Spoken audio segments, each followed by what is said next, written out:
welcome back to the Jerusalem Post. I'm Erica Schachne, and today I'm speaking to Yedidya Harush about growing hope, turning tobacco into 3D medical needs.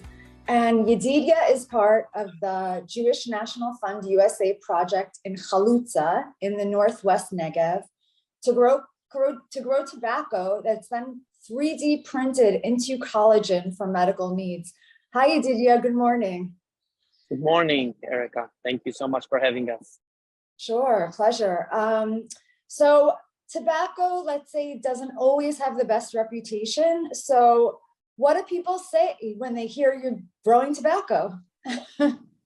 Well, first they're shocked. The first question I always ask is, so what is tobacco grown for? And people say it's for cigarettes. And I say, does it make your life longer or shorter? And most people say it makes your life shorter because of the cigarettes. And then I say, what if I tell you that this tobacco is supposed to make life longer? And people are shocked. They cannot believe. Yeah. They cannot believe that something, that has such a bad reputation over the years can become, something so good and actual hope for the health of the world. So how are you using these plants to help people, and how does technology play a role? So there was a professor in Israel who invented the combination between the collagen and the tobacco. It was like an artificial injection into the tobacco plants. And once the collagen was injected into the tobacco plants, then it was possible to start growing it and actually grow the level of collagen inside the tobacco plant. And once you harvest the leaves, that's when you have more collagen than when you planted, much more collagen. And in a special process, it's then being taken out from the leaves into a liquid, becomes a liquid that then gets sent to a special lab to the continuation of the process of printing the body organs. What kind of organs? Into the organs, how would it, continuously help in the medical process? People just don't know. They think collagen, they think of their face and right. The creams and stuff. But the reality is that collagen is basically the vessel that holds all our body parts. Our liver, our chest, our kidneys, our heart. And once you grow the collagen, then you have more collagen. But today, it's almost impossible to get this collagen.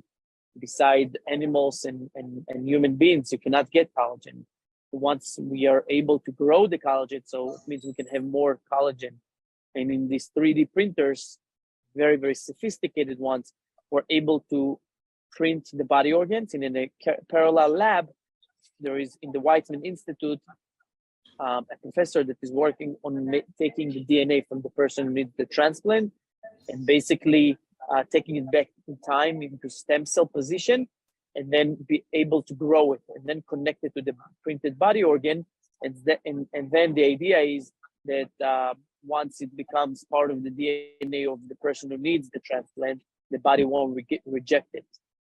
And that's basically the process. It's a very, very complicated process. It will take years until at least 7 years until it's ready to be operational on people.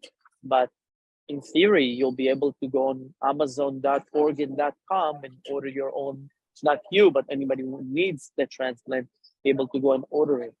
Today, the wait time in Israel for a heart transplant is 7 years. Unbelievable. That's really unprecedented. Exciting stuff, really.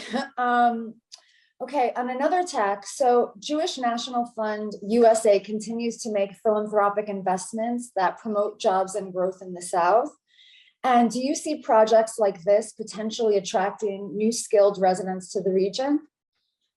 100%. When you come to an area that has so much agriculture, and you always say, okay, so we'll add more farmers. But reality is that the farming business in Israel, is not an easy business. For example, a farmer who grows tomatoes is based on the market.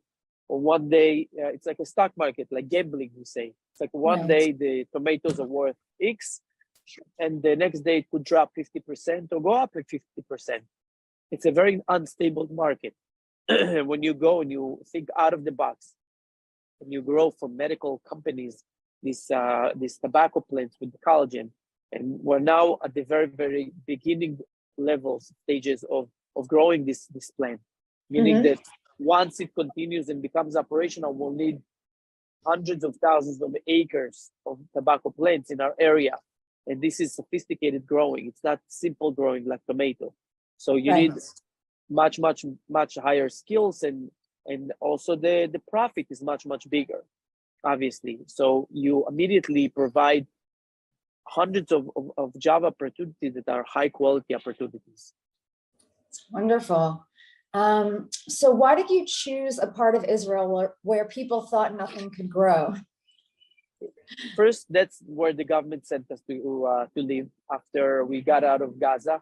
We lived in Gaza, in Gush Katif, and in 2005, when the disengagement happened, instead of being mad and negative, like most people, we were upset and sad, but we also were positive because we wanted to turn the page and continue the Zionistic dream and the pioneering values of building Israel where it's needed. And the government made it very clear that they need us in this corner because no one is able to grow and build it. And we said, no one can do it. This is the need. We will do it. How? We didn't know. We built a vision, and today from 15 families, we're 4,000 and growing. And our vision is to grow to 15 and 30,000 people. And that's going to happen in the next few years. And the partnership of Jewish National Fund is crucial for us. When a non-for-profit organization in the size of Jewish National Fund comes and says, we're with you, we're behind you, then you know the place is a future. It's not just when we have rockets, or it's not just when it's nice and popular to help those pioneers. It's also when it's gray and the daily needs that we have, and anything that we need in order to call this place a home, a community, in order to attract families from the big cities. JNF is there for us, from healthcare to our cultural life, to education, to job opportunities, to land development, and also agriculture, like the project that we're doing with JNF, with helping young farmers become farmers, the R&D that we built, with helping research for new types of grapes and the types of plants that we can grow that we are not able to do it otherwise. What's your message to people in the US and Israel who are thinking of moving to the Negev? Well, my message is the Negev is thriving. The future of the Negev is just starting. And if you want affordable home with a front yard and a backyard, high quality communities, no traffic. Actually, I go to the center and it drives me crazy sitting in traffic for hours and hours. No traffic, really high quality communities, and great job opportunities that are just starting, and some of the places even have some incentives from the government. And then your place and your home could be in the Negev or in the Galilee. These are places that 5-10 years ago people thought there's no way I'm moving to this place, probably third world country, and it's not. It has everything and anything. The train is here. The roads are much better. You have two lanes, and everything is really blooming. So catch the train before you miss it. I think I'm going to call my real estate agent. Sounds great. Thank you. Well, thanks so much for being with us, Yedidya. This has been really illuminating. Thank you so much. And I'm looking forward to hosting everyone in Halutza on their next visit. Okay, I'm coming next week. I'll sign you up. Okay, great. Have a great day. Thank you. Thank you, you too.